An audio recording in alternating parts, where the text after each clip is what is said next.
பார்வையாளர் பெருமக்களே வணக்கம். நான்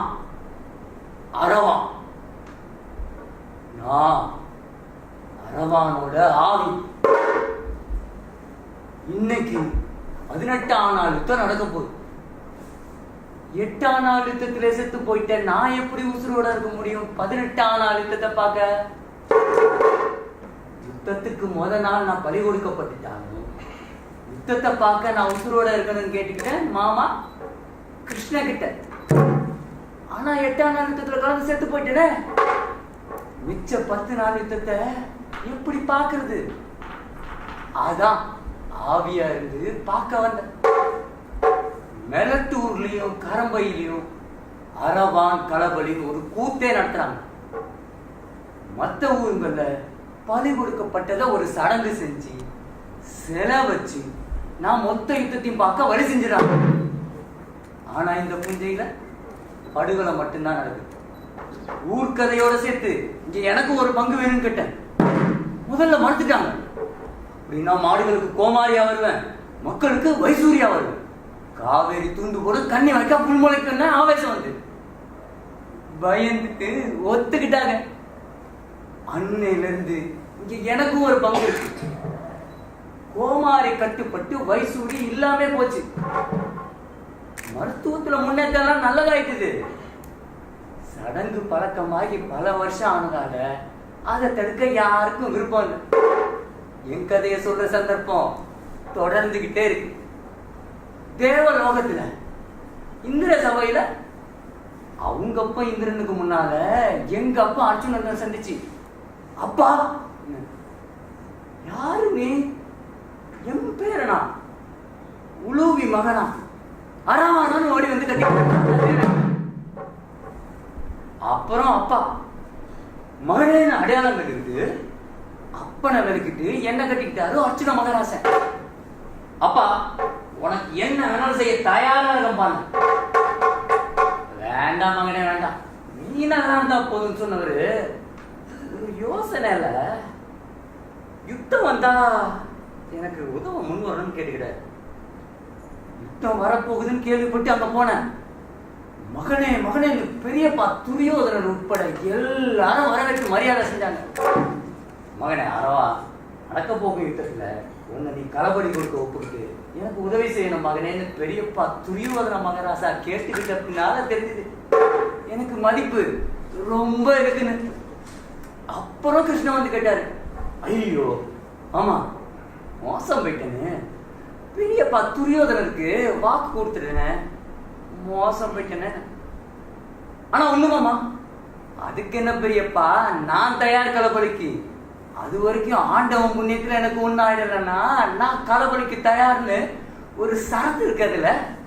அதுல ஓட்ட எடுத்தா உபயோகப்படுத்திவங்க என்ன. ஆமா என்ன மாமா சரியா? சபாஷ் மருமகனே, அர்ஜுன பெத்த அருமந்த மகனே சபாஷ். உலூவிக்கு பிறகுல ராணி என் தங்க சுபத்ர பெத்த அபிமன்யுக்கு அண்ணா அரவாண்டானின்னு கட்டிக்கிட்டாரு மாமா கிருஷ்ணன். அமாவாசை அன்னைக்கு ராத்திரி ரணபத்ரகாளிக்கு பலி கொடுத்து மறுநாள் யுத்தத்தை தொடங்கணும். ஒரே ஒரு நாள் தான் இருக்கு இடையில சதுர்தசி. அன்னைக்குதான் அமாவாசை மாமா. இன்னைக்கு அமாவாசையா? இன்னைக்கு அமாவாசைன்னு எல்லாரும் கேட்டாங்க. பெரியப்பா துரியோதனன் கேட்டாரு. கௌரவர் பக்கம் எல்லாரும் தான் கேட்டாங்க. ஆமா இன்னைக்குதான் அமாவாசை, பஞ்சாங்கத்தை பாருங்க மாமா. என்ன பஞ்சாங்கத்தை பாக்குறது? இன்னைக்கு சதுர்தசி, அமாவாசை இல்லைன்னாரு பெரிய பாட்டன் பீஷ்மர். அந்த பக்கம் எல்லாரும் பார்த்தாங்க. அதுல அன்னைக்கு சதுர்தசி. இந்த பக்கம் யாரும் பார்க்கல. இவங்களுக்கு அது அன்னைக்கு அமாவாசை. கண்ண சொன்ன பின்னால சொன்னதுதான் அதுதான் தெரிஞ்சுது அவங்களுக்கு. எல்லாரும் எள்ளும் தண்ணியும் இறைச்சாங்க. பித்தூர்களுக்கு பரம திருப்தி. என்னடா அது, எல்லா பாகங்களையும் பித்திருக்களே ஏற்றிட்டாங்க. நம்ம பாகம் என்னாச்சுன்னு தேவர்கள்லாம் சூரியன் கிட்ட போனாங்க, சந்திரன் கிட்ட போனாங்க. என்னது என்ன ஆச்சு? இன்னைக்கு அமாவாசையா? இன்னைக்கு அமாவாசையா? நாளைக்கு நாங்க கூடுற நாள். எல்லாருக்கும் ஒரே சந்தேகம். என்னது என்னாச்சு? என்ன ஆச்சுன்னா அந்த கிருஷ்ணன் தான் சொன்னதுன்னு தகவல் சொல்ல சூரிய சந்திரன் உட்பட எல்லாரும் கிருஷ்ணனை தேடி கீழே வந்தாங்க. என்ன பரமாத்மா, என்ன இது வேடிக்கை? வேடிக்கையா? அமாவாசைன்னா என்ன? சூரியனும் சந்திரனும் சந்திக்கிறனால அமாவாசை. ஆனா இதை சந்திச்சிட்டீங்களே, இப்போ அமாவாசை இல்லாம பின்ன என்ன? பரவாயில்ல, ஒரு நாள் முந்தி போச்சுல, அதை நீங்க கொஞ்சம் கொஞ்சமா சரி கட்டி ஒழுங்குபடுத்திக்கோங்க. பின்னால மாமா கிருஷ்ண பரமாத்மா அவர் சொன்ன பின்னால எங்க போய் முறையிடுது? ஒத்துக்கிட்டாங்க. அன்னையில இருந்து இன்னைக்கு வரைக்கும் அமாவாசை பிச்சமா வருது. உடனே ஏற்பாடெல்லாம் ஆச்சு. கத்தி ஒண்ணு எங்க கையில கொடுத்தாங்க. மனம் கலங்க கூடாது, கண்ணீர் விடக்கூடாது, வலி தெரியக்கூடாது, ரத்தம் வரக்கூடாது, சந்தேகம் இருக்கக்கூடாது. உடம்புல 32 இடத்துல இருந்து சதைய வெட்டி முன்னால வச்சேன். காலுக்கு படையல் நடந்தது. யானை, ஆடு, கோழி, மாடு எல்லாம் வெட்டி தான் படையல். ஆமா, படையல் போட்டாச்சு. இனிமே அடுத்து வர்ற எல்லா நாளும் ஒரே படையல் தான். ஒன்னே ஒண்ணு கேட்டுக்கிறேன், உசுரோட இருந்து யுத்தத்தை பார்க்க அனுமதி கொடுத்துட்டீங்க. இன்னும் ஒன்னே ஒண்ணு, நான் கல்யாணம் கட்டிக்கணும். பிரம்மச்சாரியா நான் சாக விரும்பல, கல்யாணம் கட்டிக்கணும். யார் வரீங்க ராவனுக்கு பெண் கொடுக்க? யாரு வரீங்க ராவனுக்கு பெண் கொடுக்க? யாரும் முன் வரல. மறுபடியும் நான் இருக்கேன்.